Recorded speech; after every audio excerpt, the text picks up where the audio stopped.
Hello everyone! This is the second part of the big episode about the ocean. Enjoy watching! But since we started looking at ships on the dried up ocean floor, the first one that comes to mind is the Titanic. However, the Titanic is just the most publicized shipwreck story, but by no means the most tragic one. For example, if we remove the water from the Chinese seas, about 200 kilometers south of Japan, we would find the once top-secret battleship Yamato, the largest in history. It was 263 meters long and almost 40 meters wide. It was considered unsinkable, since it had armor 40 centimeters thick. It was the pride of Japan. But still, the ship sank, along with 3,063 people. That is, twice as many as on the Titanic. As we can see, the battleship is completely torn to pieces. Who could have done this to such an armored machine? The answer is it did it to itself. The discovered wreckage of the world's largest battleship revealed dramatic details of its final hours. Hundreds of shell casings from Yamato's own guns are scattered around the wreckage. That's because it was firing back at waves of enemy aircraft. They inflicted serious damage on the battleship, and it began to sink. But something here doesn't add up. The fact is, its 40-centimeter armor is shredded like foil, and the massive hull is torn in half. No bomb or torpedo could do that. So what happened? The key to the mystery was found in this rare footage. We see the British World War II battleship Baron hit by a torpedo slowly sinking. As it began to capsize, shells started falling off the racks inside the ship. The result was an explosion. 800 people died. From the wreckage of the Yamato, it's clear that it suffered the same fate. The explosion that tore the battleship to pieces occurred precisely at the location of the second magazine. Now it's time to drain the legendary Bermuda Triangle, in whose waters supposedly more ships mysteriously sink than in any other part of the ocean, which of course is greatly exaggerated, but still, we can peer into the depths of the Bermuda Triangle thanks to data collected using hydroacoustic survey technology. At last, we'll see how everything is arranged here if we remove the ocean. Without water, the small Bermuda Islands appear to sit atop a mountain about 4 kilometers high, the only one in the middle of the Atlantic Ocean. So where did this mountain come from? Of course, it was the result of a major volcanic eruption. This happened in the early stages of the formation of the Atlantic Ocean. The volcano grew for millions of years and eventually solidified as a massive tower above the water's surface. As a result, a huge volcanic island was formed which stood 1,200 meters above the current sea level. After the volcano cooled 30 million years ago, wind and rain eroded the mountain, forming a flat plateau. After the Ice Age, the sea level rose and the Bermuda Islands remained at the top of the underwater mountain. Today, on the nutrient-rich slopes of the ancient volcano, reefs have formed that surround most of the Bermuda Islands, and it is these reefs that have caused many ships to sink. But the same thing happens in other parts of the ocean, near other islands surrounded by reefs. Besides, this is just one small corner of the vast Bermuda Triangle. Therefore, there is no convincing evidence that more ships sink in Bermuda than in other parts of the ocean. Nevertheless, finding a sunken ship in some areas of the triangle is truly difficult. When we drained this area of Bermuda, we saw a trench 8 kilometers deep. This is the Puerto Rico Trench, the deepest point of the Bermuda Triangle and the entire Atlantic Ocean. In some valleys and crevices, you can see sheer cliffs several kilometers high. A truly impressive landscape at the very bottom of the Atlantic Ocean. The trench was formed as the edge of the North American tectonic plate shifted toward the Caribbean plate and slid beneath it. Looking at the size and depths of this trench, we can understand why many ships lost in the Bermuda Triangle have still not been found.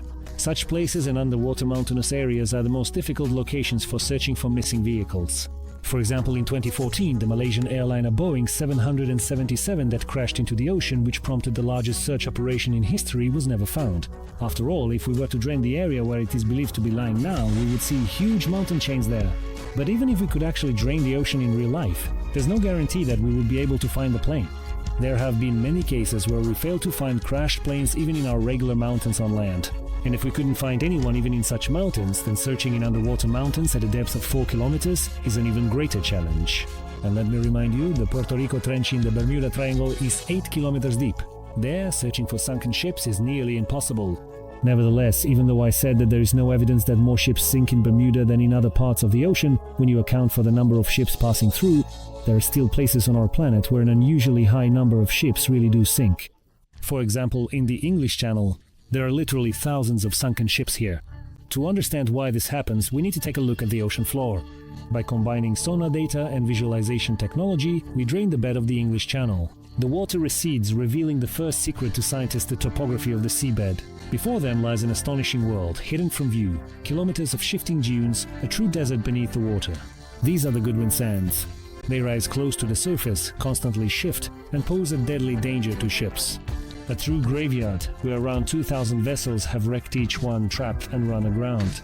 Many of them were merchant ships, and so some carried treasures on board. And now, many treasure hunters dive into these waters in search of valuables.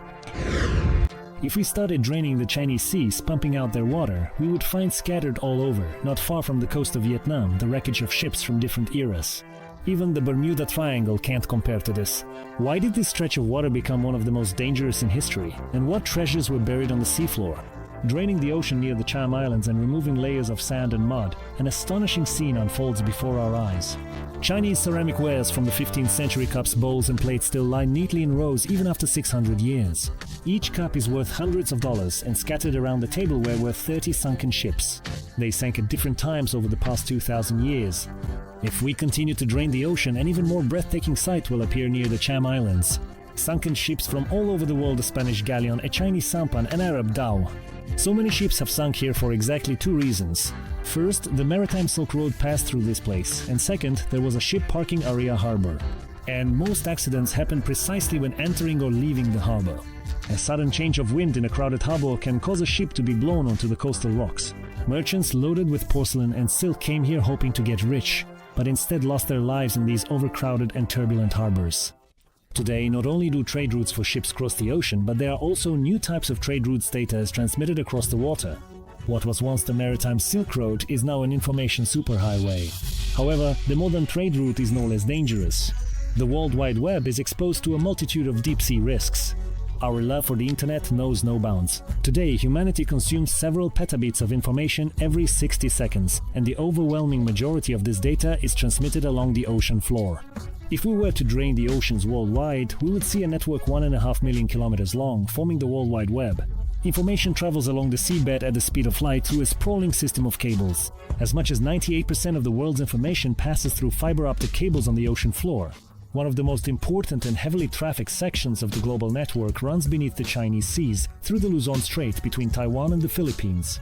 Like all trade routes, this information highway is exposed to various dangers, from attacks by dangerous predators that bite through the cables, to collisions with even larger creatures.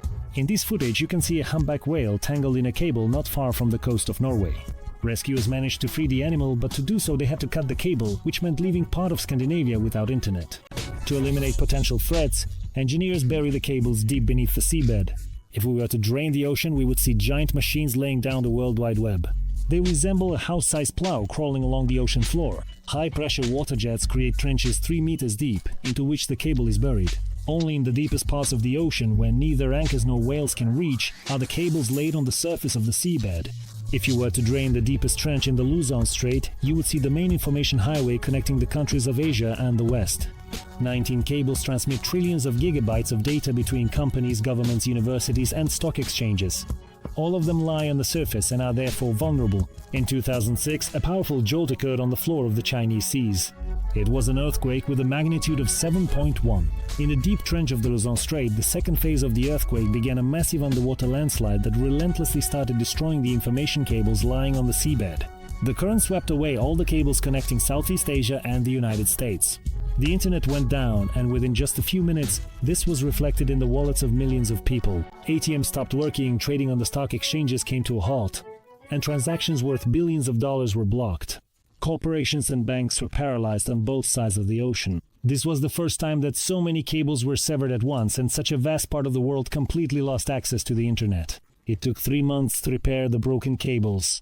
That's all for now. Don't forget to subscribe to the channel and check out the previous videos.